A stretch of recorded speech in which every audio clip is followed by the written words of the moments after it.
আমার সাথে আমার একটা এলাকার ভাইস্তে বউ আছে। আমি তো ওনাকে চিনি না আগতে। এক নাম্বার কথা হলো বিয়া করার জন্য গেছি।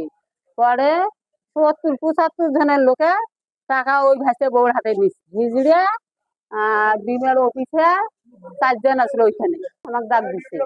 ডাক দেওয়ার পরে আমি বললাম যে আমার কাছে টাকা পয়সা নাই, আমি দিতে পারবো না। টাকা চাষি দেন টাকা, আমি 300 টাকা শাড়ি দেয় আর 100 টাকা কোনো টাকায় মিল করে আনি দাও। পরে ওইখান থেকে একজনের কাছ থেকে 100 টাকা নিয়ে 400 টাকা দিলাম। টাকা 400 পাওয়ার সাথে উনি চলে। আমি জিজ্ঞেস করলাম আর কিসের জন্য টাকা? তা তেরাম তেরাম দেবো, 11 মাস তেরাম দেবো, দুনিয়ার যা খাওয়ার খাদ্য জিনিস আছে সম্পূর্ণ দেবো।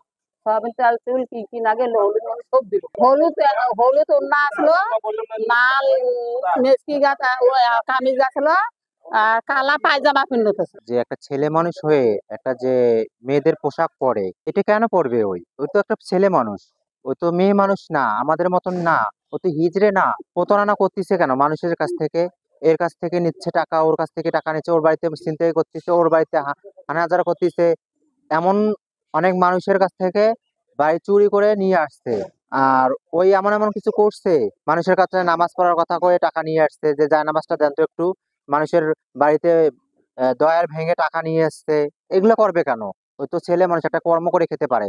আমাদের মতন তো হিজড়ে না, আর আমাদের মতন তৃতীয় লিঙ্গের মানুষ না। ওই ওর শাস্তি হোক, ওই শাস্তি একটা ভালো পাক, যে আজান জীবন এগুলো করে না। তো আমার আমি বিয়ে করছিলাম, আমার সংসারের জন্য আমার বউ চলে গেছে। তারপরে আমি হিজড়ার ঘরে গেছিলাম, ওনারা আবার হিজড়ার ঘরে যে আমি জায়গা চাইছি, ওনারা জায়গা দিল এবং হিজড়া ট্রেনিংও করছি সমাজ সেবা, আমার কার্ডও আছে বাড়িতে। তারপরে হিজড়া যখন জায়গা দিল, আমার বউ সমস্যার জন্য চলে গেছে। আমার সমস্যা তো এই জন্যই তো চলে গেছে। আজকে স্যার আমি 4 বছর আগে ওনার ঘরে একটু চুরি করছিলাম, গুরুর ঘরে চুরি করছিলাম, আমার মামলা দিছিল, জেল খাটছি। ওনারা কি করছে খবর পাইছে, তো হয়তো ফিরছে, জেল খাটিয়ে ফিরুক কি হয়, ফিরছে তো ওখান থেকে আমার তুলি আনছে। আমার দুলা ভাই ওই এলাকার লোক কইছে কোনো কালেকশন করে খায় না, এক নিয়ে যাওয়া যাবে না, সবাই ঠেক দিয়েছিল। ওনারা কিন্তু 8-10 জন মিলিয়ে এই ভরা বৃষ্টি ওনাদের টাইম দেয় নাই, না দিয়ে সবাইকে ধাক্কা ধাক্কি করে আমার তুলে নিয়ে আসছে। ওনারা সবাই ওই এলাকার যে মেম্বার টেম্বার জাহাঙ্গীর মেম্বার সবাই কইছে কোনো কালেকশন করে খায় না, এটা তো পানি টানি আনি দেয়, এগুলো দিয়ে চলে। তারপরে না টাইম দেয় নাই, নিয়ে যায় কালকে ভিডিও দিয়ে ইচ্ছার হারে পিটাপিটি করছে, আমার পিটাপিটি করছে।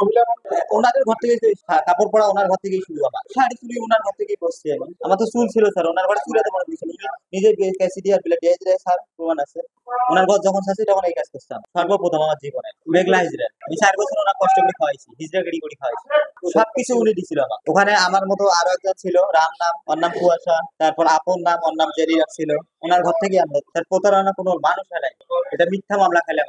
প্রতারণা করছিলাম, মামলা খাইছিলাম, জেলে গিয়েছিলাম 4 বছর রানিং স্যার। এখানেই মামলা আছে, আপনারা কাগজপত্র খুঁজেন, এখানেই মামলা আছে। লালমনিরহাট সদর থানা। একজন পুরুষ সে মহিলার বেশ ধারণ করে হিজড়া সেজে এলাকায় প্রতারণা করতেছে। এই বিষয়ে আমাকে মৌখিকভাবে জানাইছে। যদি লিখিতভাবে এই বিষয়ে অভিযোগ দেয় তাহলে আইনগত ব্যবস্থা গ্রহণ করা হবে। ধন্যবাদ।